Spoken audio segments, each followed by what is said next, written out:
Welcome to ఓటెన్ TV. Breaking news చూస్తున్నాం. తొట్లవల్లూరు యాకమూరు ఘర్షణపై ఫిర్యాదు చేసిన బాధితులు స్థానిక ఎస్ఐ వన్ సైడ్ డ్రామాతో విచారణ లేకుండా ఎఫ్ఐఆర్ కట్టినట్లు చెబుతున్న బాధితులు సుమారు 10 గంటలకు పైగా స్టేషన్లు నిర్బంధం చేసి ఎస్ఐ వరుస కొట్టుడు కొట్టినట్లు బాధితులు చెబుతున్నారు. చేతులు వాసి బొబ్బలు కట్టే పరిస్థితి వస్తే అవి తగ్గే వరకు ఆపకుండా తప్పెట్లు కొట్టించారని బాధను వెళ్ళగక్కారు.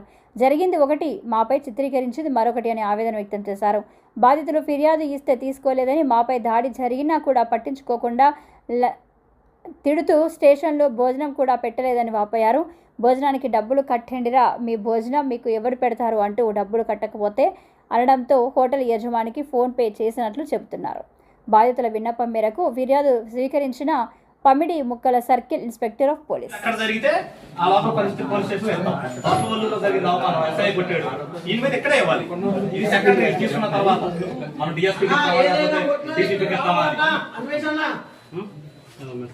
ఏం లేదు, మన సిఐ గారు డిఎస్పీ గారు ఎవరో ఒకరు వచ్చి దీని మీద చర్యలు తీసుకుంటామని మాకు రాతపూర్వకంగానో మీడియా పూర్వకంగానో చెప్పకపోతే మీడియా పరంగా మనం చేసిన చిట్టుబాబు గారు మాట్లాడి మనం ఏం చేస్తాం? చిట్టుబాబు గారు చెబితేనే నాకు చేయట్లేదు ఎస్ఐ గారు.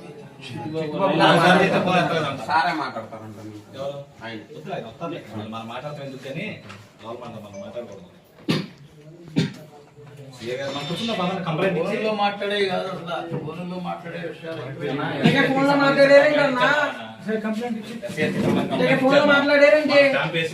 ఇచ్చినట్టు తీసుకోండి. ఈ కంప్లైంట్ ఏమి ఇప్పుడు పోద్దు. ఎస్ఐ గారు కొట్టాడు కాబట్టి ఆయన వచ్చి ఏం చెబుతాడు, సీఏ గారు వచ్చి ఏం చెబుతాడు, ఆయన వచ్చే వరకు మేము కూర్చుందాం. మా సమాధానం చెప్పాలి అంతే.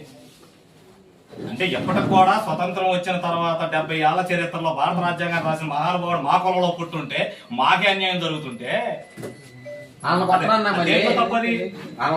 సామాజిక వర్గానికి సంబంధించిన వాడు, ఉప్పున్న సామాజిక వర్గానికి సంబంధించిన వాడు, ఒక బీసీ ఒక ఓసీకి సంబంధించిన వ్యక్తులు ఒక ఎస్సీకి సంబంధించి నిరుపేదల మీద దాడి చేస్తే అదే సామాజిక వర్గంలో పుట్టినటువంటి ఎస్ఐ కొన్ని తన రిమార్క్ ఎక్కడన్నా గుడ్ అని ఉంటే మేము వెళ్ళిపోతాం. ఉయ్యూరులో చేసావు, ఉయ్యూరులో నేను చూసాం ఈ బ్యాటరీ మార్క్ నీది. పామర్ వెళ్ళావు, చనిపోతే బ్యాట్ అక్కడి నుంచి ఇక్కడికి వచ్చావు.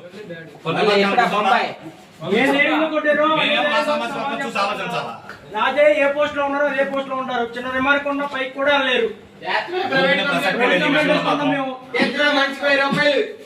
ఏమైంది కంప్లైంట్ తీసుకోకపోతే మేము చేయాల్సిన ఆన్లైన్ సర్వీస్ చేసి డీజీపీ ద్వారా ఇంకో ద్వారా 3 నెలలకైనా 6 నెలలకైనా కేసు కట్టించుకుంటాం. అది వేరే విషయం. అవసరం అయితే ఈ కంప్లైంట్ ప్రైవేట్ కంప్లైంట్ చేస్తాం ఒకటి, మీ దగ్గరికి పంపిస్తారు. అయినా మీరు కంట్రోల్ కోర్టును కూడా లెక్క చేయరు, తీసే డైరెక్ట్ గా కోర్టులోనే రిజిస్టర్ అయ్యేటటువంటి ప్రైవేట్ కంప్లైంట్ చేస్తాం. కోర్టులో కేసు అవుతుంది. చేయించుకోలేమా?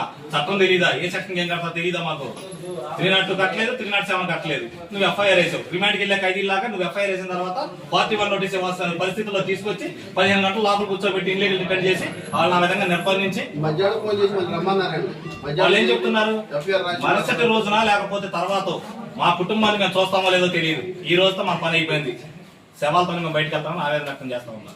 ఏమనుకున్నారా మీరు? పోలీస్ స్టేషన్ లో ఎంత అవమానం జరుగుతుందంటే సాధారణంగా గంజాయి తాగేవాడునో, బ్లేడ్ బ్యాచ్ నో, పనికిమాలనో, అనామకుడునో ఎవరిని తీసుకొచ్చినా భోజన సమయానికి కనీస మర్యాద రాజ్యాంగం కల్పించినటువంటి రైట్ ప్రకారం భోజనం పెట్టాలి. మా వాళ్ళకి భోజనం పెట్టారా మీకు? ఎవరు ఫోన్ పే చేశారు? స్క్రీన్ షాట్ ఉన్నాయి కదా, అన్ని ప్రాపర్ గా ఉన్నాయి. మేము భోజనానికి డబ్బులు వేసుకోవాలా?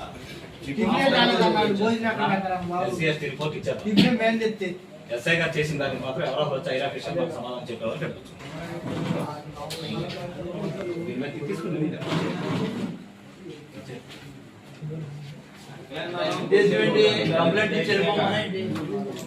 కంప్లైంట్ ఇచ్చి వెళ్ళిపోయింటేనా మీరు రిపోర్ట్ ఇస్తే వెయిట్ చేస్తారంటే వెయిట్ చేయండి.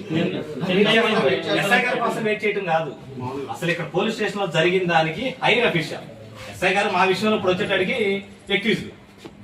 నేను ఎస్ఐ గారి మీద కంప్లైంట్ ఇవ్వడానికి వచ్చాం అంటే మా దృష్టిలో ఆయన ఎవరో ఎక్యూజ్డ్. ఈవెన్ పోలీస్ డిపార్ట్మెంట్ లో కూడా ఎక్యూజ్డ్, రాజ్యాంగం కాన్స్టిట్యూషన్ రైట్ ప్రకారం కూడా ఎక్యూజ్డ్. బాధించబడిన వాళ్ళం విక్టిమ్స్ కాబట్టి మరి ఆయన వచ్చే వరకు నేను సమాధానం చెప్పే వరకు మేము వచ్చాం ఖచ్చితంగా. ఆయనతో పాటు కాదు, మాకు సీఏ గారు డిఎస్పీ గారు ఎవరో పై స్థాయి ఇదేమి ఇంతటితో పోదు. ఇప్పుడు ఆయన ఏమంటాడు? లంజా కొడకల్లారా, వేరే కులం ఎవరన్నా ఎస్ఐ ఉంటే మీరు ఏదో ఒకటి మాట్లాడతారు. నేను మీ కులపడినాడారా నా కొడకల్లారా? నేను నాకేమైనా కొత్త? మన జాతి ఏం చేయగలుగుతుందో ఏం చేయలేదో తెలీదా? మన కులపళ్ళు ఎన్నాళ్ళు ఉంటారా? లంజా కొడకల్లారా తాట తీసేస్తా. బయటికి ప్లస్ ఎవడన్నా మాట్లాడతా వస్తే లేదు ఎవరన్నా ఏం జరిగింది అయ్యా అని కనుక్కుంటే ఇలా చేయటం ఏంటంటే అని అడిగితే ఎఫ్ఐఆర్ లో ఎవరి పేరైనా రాయడానికి ఇంక రైట్ ఉందా? మరి వాడు తప్పు సర్పంచ్ చేసిన ఒప్పు చేసిన మరి వాడు సర్పంచ్ నీ పేరు కూడా పెడతాను అని చెప్పేసి టీడీపీ లీడర్ ని ఆయన టీడీపీ అనేది తీసి పక్కన పెట్టండి. ఆయన ఎస్సీ ఒక సర్పంచ్ అడే పార్టీ అన్నాం నీ పేరు యాడ్ చేస్తాను అంటే ఎవరు మాట్లాడతా వస్తే వాళ్ళు ఇప్పుడు ఇక్కడ వచ్చిన అందరి పేరు చేస్తారంటే చేసినా పర్లేదని సిద్ధపడి వచ్చాము న్యాయం కోసం పోరాడాము. ఇదే మాట మొదటిసారి అయితే భయపడతాం చూస్తాం పేర్లు ఎక్కిస్తారు ఎఫ్ఐఆర్ కదా అంటే కంప్లైంట్ అంటే నువ్వు ఇస్తే నీ చేతిలో ఉంది కాబట్టి అధికారం ఎఫ్ఐఆర్ వేసేస్తావు. ఓకే రైట్, నీ మీద మేము వేయలేమా కోర్టులో పెట్టేయలేమా ప్రైవేట్ కంప్లైంట్ వేయలేమా?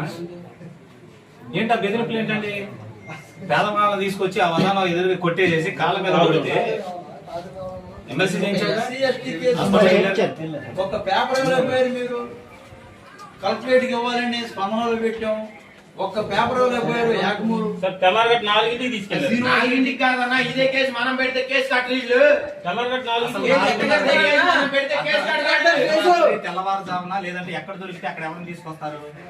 302 ఉండవాడో 307 మర్డర్ చేసినోడో చేయడానికి ప్రోత్సహించినోడో అత్యాచారం చేసినోడో లేదా గంజాయిగా ఉండి ఇతరులను ఇబ్బంది పెట్టేవాడో లేదా బ్లేడ్ బ్యాచినో వాడు ఎక్కడ ఏ టైంలో దొరికితే ఆయన తీసుకొచ్చి కాసేపు నిర్బంధిస్తే ప్రజలకి ఎక్కడ హానికరం జరగదనే విషయం